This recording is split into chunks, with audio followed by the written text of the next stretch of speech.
السلام علیکم ناظرین، میں ہوں انیس فاروقی اور آپ دیکھ رہے ہیں دی انیس فاروقی چینل. اور آج ہم بات کریں گے 2-3 ٹاپک ہیں ہمارے پاس جس پہ آپ سے گفتگو کرنی تھی. اس وقت جو بلوچوں کا ایک آپ نے دیکھا ایک ریلی آئی تھی، وہ اس کو ڈیفیوز کیا گیا سچویشن کو، اور اس پہ بہت ساری آپ لوگوں نے تعویلیں سنی ہیں اور دونوں طرف سے آپ باتیں سن رہے ہیں.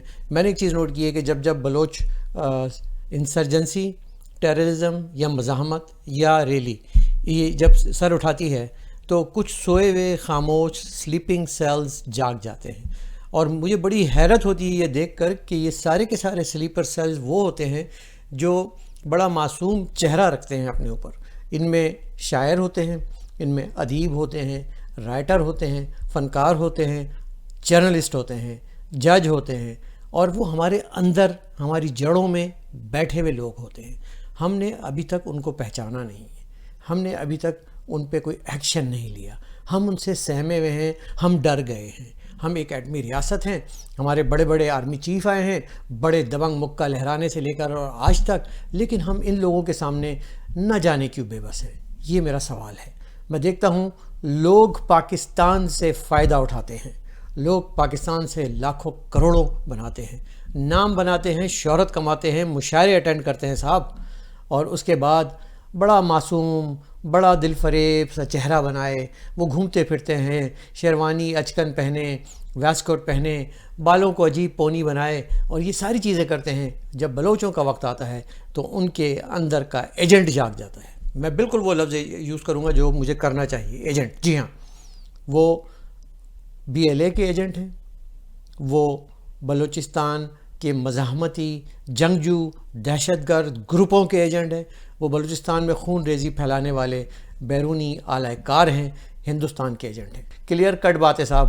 آپ لوگوں کو سننا ہے، نہیں سننا ہے نہیں سننا ہے، نیچے گالیاں دینی ہے، جو دل چاہے کرنا ہے کریں.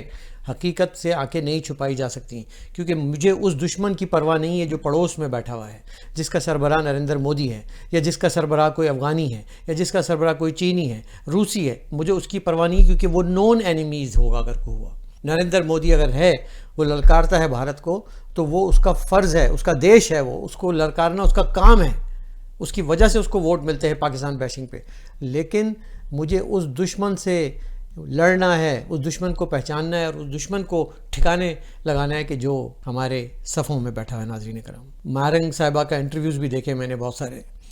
وہ بلوچ لبریشن آرمی کی مذمت نہیں کرتا، اپالوجسٹ نہیں ہے. وہی بات آ گئی کہ طالبان کے بارے میں جب عمران خان سے پوچھا گیا، اس نے اگر مگر چونکہ چنانچہ اف اینڈ بٹ کی شرط لگا دی. مارنگ بلوچ نے بھی یہی بات کی کہ میں ان کی مذمت آپ کب کریں گے جو کہ بلوچ مارے جاتے ہیں، ہمارے وسائل کھا لیے جاتے ہیں، ہمیں یہ محروم رکھا جاتا ہے، ترقی نہیں کی جاتی. انہوں نے ایک سوال کا جواب میں سوال تو دیا، لیکن اس کا کلیئر کٹ مزاحمت نہیں کی. آپ کو سمجھ جانا چاہیے، واضح ہو جانا چاہیے کہ وہ کیا چاہتے ہیں. پاکستان میں بات ہو رہی ہے عمران خان صاحب کی، ان کو ایک چھوٹ ملی تھوڑی دیر کے لیے، لیکن ساتھ ساتھ بلے کا نشان بھی چھین لیا گیا. ایک بڑا سگنیفیکنٹ ہوتا ہے الیکشن میں، کسی کا انتخابی نشان لوگوں کے ذہنوں پہ نقش ہوتا ہے. اب وہ اپنی پولیٹیکل ویکنیسز کی باعث اس کو کھو بیٹھے ہیں. لیکن چلیں، PTI کے لوگ الیکشن تو لڑیں گے. عمران خان کے بارے میں بہت ساری باتیں سامنے آ رہی ہیں. سنا یہ جا رہا ہے اور کہا یہ جا رہا ہے کہ وہ امریکہ جائیں گے.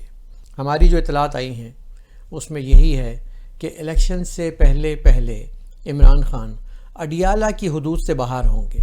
الیکشن سے پہلے عمران خان کو یہ ریلیف ضرور دیا جائے گا، لیکن وہ الیکشن نہیں لڑ پائیں گے، یہ بات طے ہے.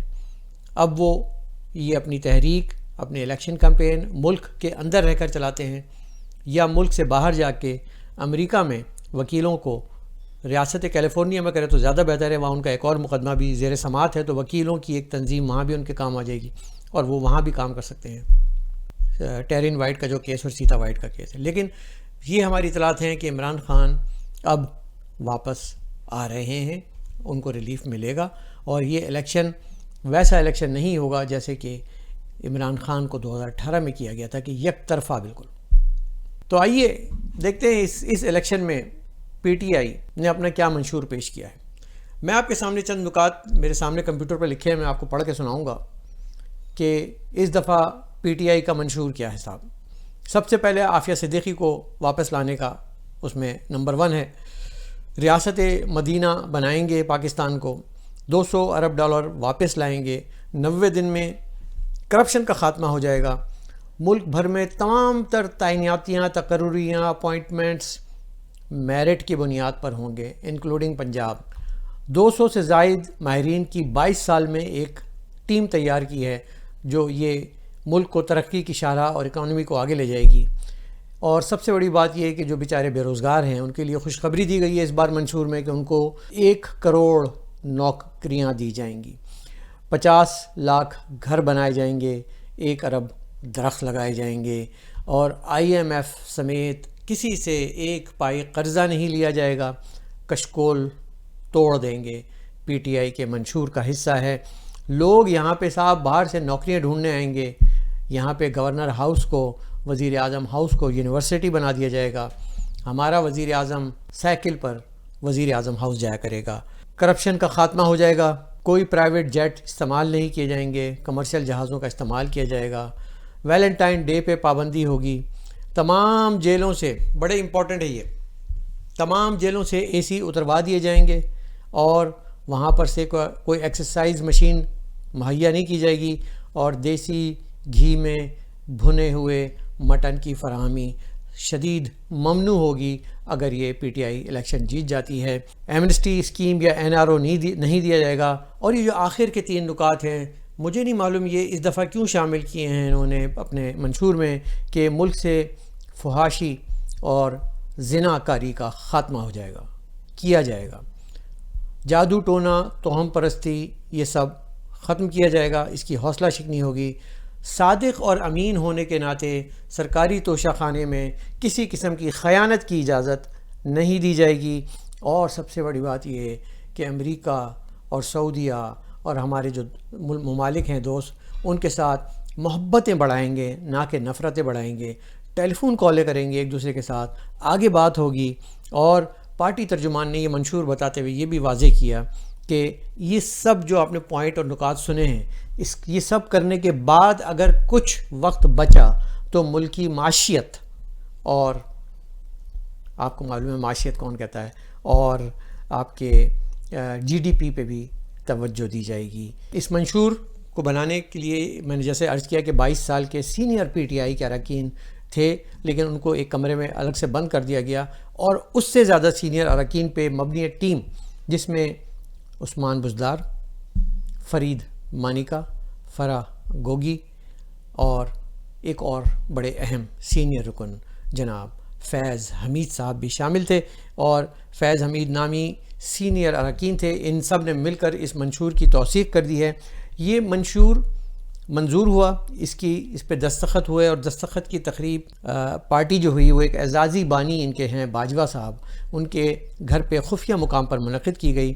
اور اس کے بعد ایک مولانا تھے, ان کا شاید طارق نام ہے, انہوں نے آگے سے, پیچھے سے, دائیں سے, بائیں سے, اوپر سے, نیچے سے والی رقت آمیز دعا بھی فرمائی. مولانا صاحب نے پارٹی کے صدر, بانی, چیئرمین کے سر پر دست شفقت رکھنے کا جب ارادہ کیا تو وہ وہاں موجود نہ تھے. پتہ چلا کہ وہ چھت پر گئے ہوئے ہیں. اب وہاں پہ صدقے کا گوشت بھی ڈالا جاتا ہے, مرغیوں کا خون بھی ہوتا ہے, اور وہاں پہ ان کے ساتھ ان کے پالتو جانور جن میں کتے بھی شامل تھے وہ بھی گئے تھے.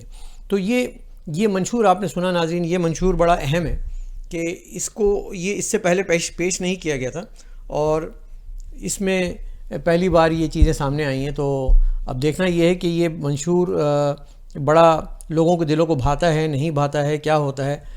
ہم تو یہ چاہیں گے کہ اپنی نوعیت کے اس دستور کو, اس آئین کو, اس منشور کو لوگ غور سے سنیں. پاکستان کی تاریخ میں آج تک یہ موقع کسی کو نہیں ملا, یہ کبھی نہیں ہوا, اس دفعہ ہونے جا رہا ہے, تو کیوں نہ اس پہ آگے بات کی جائے. اور جو الیکشن قریب آ رہے ہیں اسی طرح سے ہم دیکھ رہے ہیں کہ جتنے لوگ رہنما لوزر اینڈ پہ تھے, عمران خان ہوں یا الطاف حسین ہوں, ان کی آنیاں جانیاں ایک دم سے تیز ہو گئی. الطاف حسین کا تو اس لیے بھی بنتا ہے کہ وہ ان کی زندگی کا یہ آخری الیکشن لگ رہا ہے مجھے, کیونکہ اس کے بعد یہاں سے انہوں نے اپنے کچھ نمائندے کھڑے کرنے کی کوشش کی ہے, اور میں چاہتا ہوں کہ ان کو اجازت دی جائے کہ وہ الیکشن لڑیں, تاکہ دودھ کا دودھ اور پانی کا پانی ہو جائے کہ وہ ان کے اپنے گھر والے ان کو شاید ووٹ نہ دیں, تو ان کو ووٹ لڑنے کی اجازت دی جائے. اگر ان کے 2-4 کوئی بقائی صاحب ہیں اور ایک پنور صاحب ہیں جو ان کے ایڈوکیٹ ہیں, انہوں نے کاغذات نامزدگی داخل کر دی ہیں, تو ان کو لڑنے کی اجازت دی جائے. سائفر کا معاملہ اپنی جگہ پہ بدستور قائم ہے, وہ قائم رہے گا, اور اس کے ججز کی مرضیوں پہ اور کرش پہ یہ فیصلے ملک پاکستان میں ہو رہے ہیں. تو امید کرتے ہیں کہ کبھی انصاف کی بنیاد پر بھی فیصلے ہوں اور یوں معاملات آگے چلیں. ناظرین, یہیں تک تھا میرا آج کا ویلاگ. دیکھتے رہیے گا. انیس فاروقی کو اجازت دیے گا. اللہ حافظ.